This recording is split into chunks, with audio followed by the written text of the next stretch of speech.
सकलै नमस्कार, म मोहन तब्दार। तपाईहरुलाई स्वागत छ मेरो युट्युब च्यानल AM2 भिजुअल्समा। आजको यो भिडियोमा तपाईहरुलाई नेपाली रोमनाइज युनिकोडलाई कसरी इन्स्टल गर्ने, तपाईहरुको सिस्टममा नेपाली रोमनाइज युनिकोड छ कि छैन भन्ने कुरालाई कसरी पत्ता लगाउने र त्यसपछि त्यसलाई कसरी प्रयोगमा ल्याउने, के युज गरेर हामीले कुन अक्षरलाई ल्याउन सक्छौं भन्ने विषयमा तपाईहरुलाई जानकारी दिन गइरहेको छु। अब स्टार्ट गरौं आजको यो भिडियोबाट।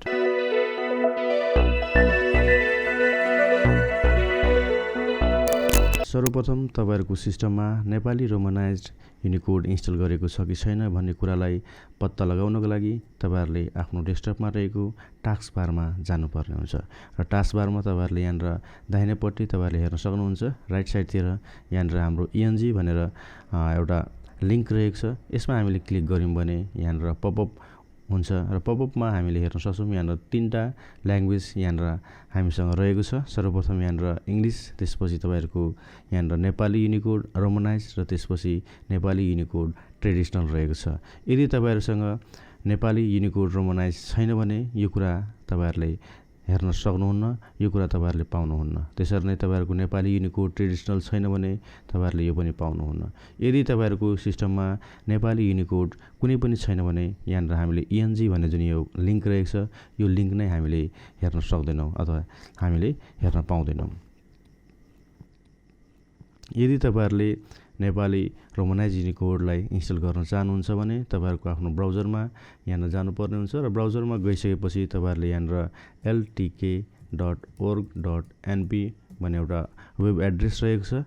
यो वेब एड्रेसमा हामीले के गर्न सक्छौं त जान्छौं र यसलाई ओपन गर्छौं। ओपन गरिसकेपछि तपाईहरुले यहाँनिर डाउनलोड भन्ने यहाँनिर लिंक रहेको छ, यसमा हामीले क्लिक गर्दिन्छौं र क्लिक गरिसकेपछि तपाईहरुले यहाँनिर हेर्न सक्नुहुन्छ यहाँ थुप्रै किसिमका यहाँ डाउनलोड अप्सन्स रहेको छ। जस्तै तपाईहरुले हेर्न सक्नुहुन्छ यहाँनिर नेपाली फन्ट्स, त्यसपछि नेपाली युनिकोड रोमनाइज भनेर यहाँनिर रहेको छ। त्यसरी नै हाम्रो नेपाली युनिकोड ट्रेडिसनल रहेको छ र त्यसपछि अर्को रहेको छ यहाँनिर Nepali Unicode for Mac operating सिस्टमको लागि पनि हामीले नेपाली युनिकोडलाई युज गर्न सक्छौं। र अहिले हामीले के गर्न सक्छौं त भन्दाखेरि यहाँनिर नेपाली युनिकोड रोमनाइजलाई हामीले डाउनलोड गर्नको लागि यहाँनिर डाउनलोड भनेर यहाँनिर लिंक रहेको छ, यहाँनिर हामीले क्लिक गर्दिन्छौं र क्लिक गर्ने बित्तिकै तपाईहरुले यहाँनिर एड्रेस माग्छ कहाँनिर हामीले यसलाई डाउनलोड गरेर सेभ गर्ने त। जस्तै हामी यहाँनिर अहिले कहाँ छौं त भन्दाखेरि दिस र यहाँनिर डाउनलोड्स भन्ने लोकेसनमा छौं र यसलाई हामीले यसमा हामीले एउटा छुट्टै फोल्डर बनाउँछौं। जस्तै यहाँनिर रोमनाइज भनेर हामीले एउटा फोल्डर बनाउँदैछौं यहाँनिर रोमनाइज र यसमा हामी के गर्न गइरहेछौं त भन्दाखेरि सेभ गर्न गइरहेछौं। यहाँ हामीले यसलाई सेभ गर्दिने र सेभ गर्ने बित्तिकै तपाईहरुले यहाँ हेर्न सक्नुहुन्छ डाउनलोड कम्प्लिट हुन्छ र डाउनलोड कम्प्लिट भइसकेपछि यहाँ हामीले हेर्न सक्छौं एउटा एरो की रहेको छ, टप एरो की, यसमा हामीले क्लिक गर्दिन्छौं र क्लिक गरिसकेपछि तपाईहरुले यहाँ सो इन फोल्डर भन्ने यहाँ अप्सन रहेको छ, यसमा हामीले क्लिक गर्दिने र क्लिक गरिसकेपछि जहाँनिर डाउनलोड भएर सेभ भएको थियो त्यो लोकेसनमा हामीले यहाँ आउन सक्छौं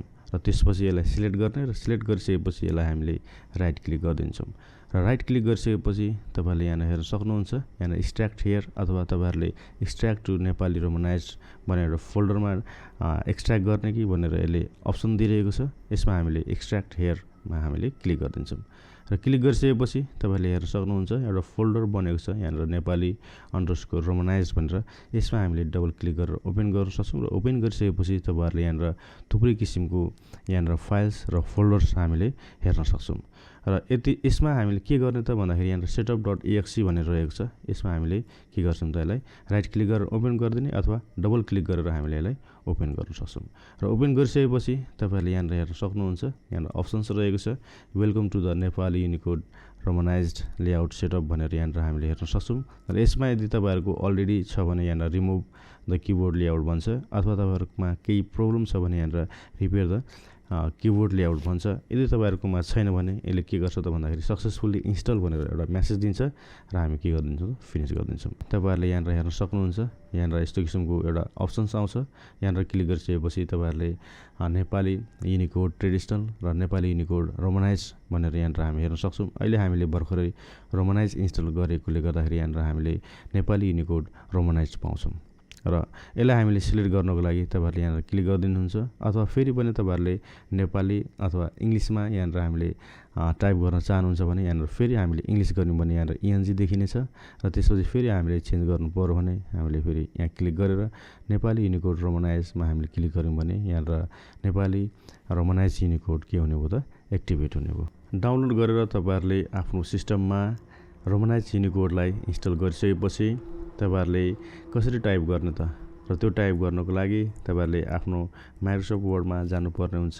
माइक्रोसफ्ट वर्डमा गइसकेपछि तपाईँहरूले एउटा ब्ल्याङ्क डकुमेन्ट लिनुपर्ने हुन्छ र यहाँनिर हामीले जस्तै के थिच्यौँ भने यहाँनिर क आउँछ, त्यसरी नै सिफ्ट के थिच्यौँ भने हामीले ख पाउँछौँ र त्यसपछि कुन कीमा के छ त्यो कुरा जान्नको लागि तपाईँहरूले यसको किबोर्डको लेआउटको बारेमा जान्नुपर्ने हुन्छ र किबोर्ड लेआउटको बारेमा जान्नको लागि तपाईँहरूले यहाँनिर हेर्न सक्नुहुन्छ जहाँनिर तपाईँहरूले रोमनाइज युनिकोडलाई डाउनलोड गर्नुभएको थियो र त्यसलाई एक्सट्र्याक्ट गर्नुभएको थियो र एक्सट्र्याक्ट गरिसकेपछि तपाईँहरूले यहाँनिर हेर्न सक्नुहुन्छ किबोर्ड लेआउट भनेर एउटा फोल्डर रहेको छ। यसमा हामीले डबल क्लिक गरेर ओपन गर्न सक्छौँ। तपाईँहरूले यहाँनिर दुईवटा फाइल हेर्न सक्नुहुन्छ, एउटा keyboard layout dash romanize dot gif भनेर रहेको छ, त्यसरी नै अर्को चाहिँ हाम्रो टिफ भन्ने एउटा फर्मेटमा अर्को फाइल रहेको छ र टिफ भन्ने फाइलमा हामीले यहाँनिर डबल क्लिक गऱ्यौँ भने यहाँनिर यसलाई ओपन गर्न सक्छौँ र ओपन गरिसकेपछि कुन कीमा के छ त त्यो कुरा हामीले जान्नको लागि यहाँनिर हेर्न सक्नुहुन्छ। तपाईँहरूले जस्तै फर इक्जाम्पलको लागि यहाँनिर हामीले एमा थिच्यौँ भने यहाँनिर यस्तो खालको आउँछ, त्यसपछि सिफ्ट ए गऱ्यौँ भने आ आउँछ, त्यसरी नै एसमा हामीले क्लिक गऱ्यौँ भने अथवा एस हामीले थिच्यौँ भने के आउँछ त सिम्पल पातलो स आउँछ। त्यसपछि अर्को सिफ्ट एस गऱ्यौँ भने यहाँनिर हामीले हेर्न सक्छौँ अर्को स आउँछ। त्यसरी नै अर्को डीमा द रहेको छ, त्यसरी नै सिफ्ट डी गऱ्यौँ भने द हुन्छ। त्यसरी नै हामीले तपाईँहरूले यहाँनिर हेर्दै तपाईँहरूलाई चाहिने लेटरहरू, तपाईँहरूलाई चाहिने अक्षरहरू यसरी नै टाइप गर्न सक्नुहुन्छ र त्यसरी नै यदि स्पेसल क्यारेक्टर हामीले लेख्नु पर्यो, जस्तै अक्षर लेख्नु पर्यो भने हामीले कसरी लेख्ने अथवा कसैलाई आदि अक्षर लेख्नु पर्यो भने के गर्ने त्यो विषयमा जान्नको लागि अर्को किसिमको हामीले किबोर्ड लेआउट यहाँनिर सर्च गर्नुपर्ने हुन्छ। जस्तै हामीले सर्वप्रथम तपाईँहरूले google.com जानुपर्ने हुन्छ। यहाँनिर हामीले google.com गरिदिन्छौँ।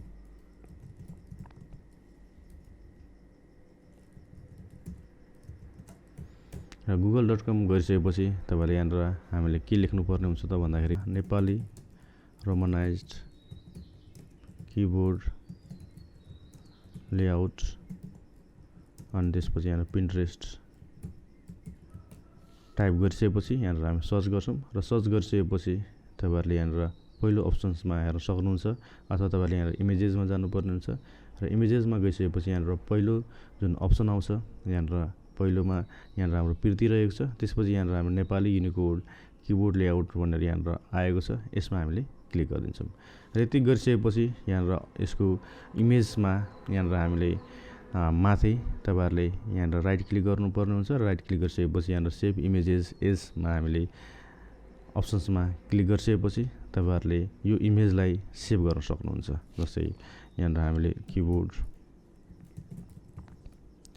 लेआउट भनेर यसरी हामीले टाइप गर्ने र टाइप गरिसकेपछि यसलाई हामीले सेभ भन्ने बटनमा क्लिक गरिदिने र क्लिक गरिसकेपछि तपाईँहरूले यो इमेज यहाँनिर डाउनलोड भएर कम्प्लिट भइसकेको छ र यसमा हामी टप एरो कीमा क्लिक गर्ने र त्यसपछि सो इन फोल्डरमा क्लिक गरिसकेपछि तपाईँहरूले यो फाइलमा हामीले के गर्न सक्छौँ त क्लिक गरेर यसलाई ओपन गर्न सक्छौँ र यदि गरिसकेपछि यहाँनिर हेर्न सक्नुहुन्छ अघिको भन्दा अलिकति यो के रहेको छ त एडभान्स रहेको छ। अघिकोमा हामीले यति मात्र पाएको थियौँ भने अहिलेकोमा यहाँनिर हामीले अलिकति के पाएको छौँ त एडभान्स रूपमा हामीले यहाँनिर पाएको छौँ। जस्तै तपाईँहरूको स्पेसल क्यारेक्टरमा स्पेसल अक्षरहरूमा यहाँनिर अक्षर कसरी गर्ने, त्यसपछि त्रलाई हामीले कसरी युज गर्ने, त्यसपछि ज्ञलाई कसरी लेख्ने यो कुरालाई यहाँनिर यसले दिएको छ।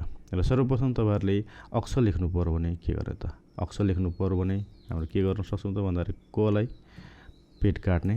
जस्तै अब यहाँनिर हाम्रो इङ्ग्लिसमा आइरहेको छ र यसलाई हामीले फेरि नेपाली रोमनाइज युनिकोडमा लानु पर्यो भने यहाँनिर हामीले फेरि इएनजीमा क्लिक गर्ने र त्यसपछि यहाँनिर नेपाली युनिकोड रोमनाइजमा हामीले क्लिक गरिदिन्छौँ र क्लिक गरिसकेपछि यहाँनिर क लेख्ने। कलाई पेट काट्नको लागि कहाँ काट्ने त भन्दाखेरि तपाईँहरूले यहाँनिर हेर्न सक्नुहुन्छ पेट काट्नको लागि यहाँनिर हाम्रो के रहेछ क्वेसन मार्कमा हामीले क्लिक गऱ्यौँ भने हामीले के गर्न सक्छौँ त पेट काट्न सक्छौँ। त यहाँनिर हामीले हेर्न सक्छौँ यहाँनिर क्वेसन मार्कमा क्लिक गर्ने पेट कट्यो र पेट गरिसकेपछि हामीले के लेख्नु पर्यो त भन्दाखेरि स लेख्नु पर्यो। स कहाँ लेख्ने त, कुन स लेख्ने त भन्दाखेरि यहाँनिर हामीले यो स हामीले लेख्नुपर्ने हुन्छ। जस्तै यहाँनिर हामी हेर्न सक्छौँ कुन समा लेख्ने त भन्दाखेरि यहाँनिर स भनेर यहाँनिर रहेको छ। कलाई पेट काट्ने, त्यसपछि स लेख्ने। यति गरिसकेपछि तपाईँहरूले यहाँनिर हामी के गर्छौँ त भन्दाखेरि स लेख्छौँ। र स लेख्नको लागि हामीले यहाँनिर एक्समा हामीले के गर्न सक्छौँ, एक्समा होइन हामीले जेडमा हामीले क्लिक गरिसकेपछि अथवा प्रेस गरिसकेपछि हामीले यहाँनिर के पायौँ त अक्षर पायौँ। त कलाई के गर्नु त प्लस हामीले पेट काट्ने र पेट काटिसकेपछि फेरि हामीले स लेख्ने र स लेखिसकेपछि हामीले के पायौँ त भन्दाखेरि अक्षर पायौँ। र त्यसरी नै अर्को के रहेको छ त भन्दाखेरि यहाँनिर हामी हेर्न सक्छौँ। यहाँनिर अर्को के रहेको छ त त्र लेख्नको लागि हामी के गर्छौँ त लेख्ने र त्यसलाई पेट काट्ने र के गर्ने र लेख्ने। त यहाँनिर हामी के गर्छौँ त भन्दाखेरि त लेख्ने, तलाई पेट काट्ने अनि र लेख्ने हामी के पाउँछौँ त यसरी त्र पाउँछौँ। र यसरी नै तपाईँहरूले अरू कुराहरू गर्नको लागि तपाईँहरूले यसरी नै लेख्न सक्नुहुन्छ। र त्यसपछि यहाँनिर हेर्न सक्नुहुन्छ यहाँनिर जेडब्लुएनजे भनेर यहाँनिर के रहेको छ त भन्दाखेरि जिरो विथ नन जोइनर भनेर रहेको छ। र यो गर्नको लागि कहाँ छ त भन्दाखेरि हाम्रो यहाँनिर प्लस साइनमा हामीले हेर्न सक्छौँ। सिफ्ट इक्वल्स टु गरिसकेपछि हामीले जेडब्लुएनजे भनेर हामीले क्यारेक्टर के गर्न सक्छौँ त युज गर्न सक्छौँ। र त्यसरी नै अर्को रहेको छ जेडब्लुजे भनेको मतलब जिरो विथ जोइनर भनेर रहेको छ। त्यसलाई हामीले इक्वल्स टुमा प्रेस गऱ्यौँ भने हामीले त्यो क्यारेक्टरलाई इन्सर्ट गर्न सक्छौँ। त यहाँनिर हेर्न सक्नुहुन्छ एउटा इक्जाम्पलको लागि जस्तै ढुङ्गा लेख्नु पऱ्यो भने ढुङ्गा लेख्नको लागि यहाँनिर ढ लेख्ने र त्यसलाई हामीले के गर्नु पऱ्यो त भन्दाखेरि यहाँनिर यु लेख्ने, उकार लेख्ने, त्यसपछि यहाँनिर ङ लेख्ने, यहाँनिर ङ रहेको छ। ङ कहाँ छ त भन्दाखेरि यहाँनिर हाम्रो यहाँनिर लेस देन क्यारेक्टरलाई हामीले प्रेस गऱ्यौँ भने यहाँनिर ङ पाउँछौँ र ङलाई के गरेको छ त भन्दाखेरि यहाँनिर पेट काटेको छ। र पेट काटिसकेपछि हामीले फेरि के गर्नु पर्यो त भन्दाखेरि जेडब्लुएनजे भनेको मतलब सिफ्ट इक्वल्स टु गर्नु पऱ्यो अनि त्यसपछि ग गर्ने र त्यसपछि ए लेखिसकेपछि गा हुन्छ। यसरी नै हामीले के गर्न सक्छौँ त ढुङ्गा पाउँछौँ। र ढुङ्गा लेख्नको लागि सर्वप्रथम हामी के गर्नु पर्यो त भन्दाखेरि ढ लेख्नु पऱ्यो। ढ लेख्नको लागि हामी कहाँ जान्छौँ त सिफ्ट एक्स गर्छौँ र त्यसपछि उकार गर्नको लागि यहाँनिर यु गर्छौँ अनि त्यसपछि ङ लेख्नको लागि हामीले सिफ्ट लेस देन साइन अनि त्यसपछि के गर्छौँ त पेट काटिदिने। र पेट काटिसकेपछि हामीले के गर्छौँ त जेडब्लुएनजे भनेर गर्नको लागि हामीले सिफ्ट इक्वल्स टु थिच्छौँ अनि त्यसपछि के गर्ने त ग लेख्नको लागि जी लेख्ने अनि त्यसपछि गा पार्नु पऱ्यो भने ए लेख्ने। यसरी नै हामीले के गर्न सक्छौँ त ढुङ्गा लेख्न सक्छौँ। यो भनेको मतलब के हो त भन्दाखेरि हामी कुन क्यारेक्टर युज गऱ्यौँ त भन्दाखेरि जेडब्लुएनजे जिरो विथ नन जोइनर भनेर हामीले युज गऱ्यौँ। त्यसपछि अर्को यहाँनिर इक्जाम्पल रहेको छ जेडब्लुजे भनेर जिरो विथ जोइनर भनेर रहेको छ। र यसको उदाहरणको लागि यहाँनिर हामीले यहाँनिर मर्यो भनेर रहेको छ। र यो कुरा लेख्नको लागि हामीलाई के कसरी लेख्ने भनेर यहाँनिर कसरी लेख्ने भनिरहेको छ त भन्दाखेरि म लेख्ने, त्यसपछि र लेख्ने र रलाई पेट काट्ने अनि त्यसपछि जेडब्लुजे गर्ने, त्यसपछि य गर्ने र ओ गर्ने भनेर यहाँनिर बनेको छ। र यसलाई गर्नको लागि हामी के गर्छौँ त भन्दाखेरि म अनि र लेखिसकेपछि हामीले फेरि यसलाई पेट काट्ने र त्यसपछि जेडब्लुजे गर्नको लागि इक्वल्स टु साइन युज गर्ने, यहाँनिर इक्वल्स टु साइन अनि त्यसपछि यो लेख्नको लागि यहाँनिर वाइमा जाने अनि त्यसपछि यो पार्नु पऱ्यो भने ओ गर्ने। र यसरी नै हामीले के गर्न सक्छौँ त मर्योलाई लेख्न सक्छौँ। र यसरी नै तपाईँहरूले यो किबोर्डको लेआउट हेरेर तपाईँहरूले आफूले चाहेको क्यारेक्टरहरू तपाईँहरूले सजिलैसँगले लेख्न सक्नुहुन्छ। र यो सँगसँगै यदि तपाईँहरूले वर्डमा हुनुहुन्छ भने तपाईँहरूले फन्ट पनि चेन्ज गर्न सक्नुहुन्छ। तपाईँहरूले फन्ट चेन्ज गर्नको लागि यहाँनिर सर्वप्रथम तपाईँहरूले लेख्नुभयो भने तपाईँहरूले यहाँनिर मङ्गल फन्टमा हेर्न पाउनुहुन्छ। र मङ्गल फन्टमा होइन योभन्दा अझै राम्रो तपाईँले लागेको यहाँनिर हामीले हेर्न सक्छौँ। यहाँनिर एरियल युनिकोड एमएस भनेर यसको डिफल्ट फन्ट रहेको छ।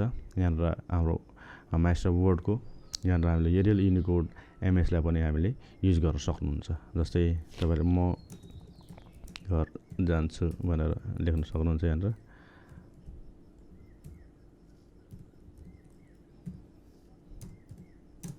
म घर जान्छु, मेरो घर बुढी गङ्गा गा पा वाड नम्बर 1 मा रहेको छ यसरी हामीले लेख्न सक्छौँ। र यो कुरालाई हामीले यसको फेसलाई परिवर्तन गर्नु पर्यो भने हामीलाई सिलेक्ट गर्छौँ र सिलेक्ट गरिसकेपछि तपाईँहरूले यहाँनिर एरियल युनिकोड एमएसलाई पनि सिलेक्ट गर्नुभयो भने यहाँनिर हामीले अर्को किसिमको यसलाई के पाउँछौँ त यसको फेस पाउँछौँ। र यसरी नै तपाईँहरूले आफ्नो सिस्टममा युनिकोड छैन, रोमनाइज युनिकोड छैन भने रोमनाइज युनिकोडलाई इन्स्टल गर्न सक्नुहुन्छ र त्यसपछि त्यसलाई कसरी युज गर्ने त्यसको विषयमा पनि तपाईँहरूले अहिले भर्खरै बुझ्नुभयो। र त्यो सँगसँगै तपाईँहरूले मल्टिपल क्यारेक्टर्सहरू जुन कि स्पेसल रहेको छ, जुन कि हाम्रो एउटा लेटरले आउँदैन र त्यसलाई हामीले कसरी प्रयोगमा ल्याउने, एकभन्दा बढी क्यारेक्टरहरू युज गरेर कसरी एउटा अक्षर निकाल्ने त्यसको विषयमा पनि हामीले थाहा पायौँ। हस्त, धन्यवाद।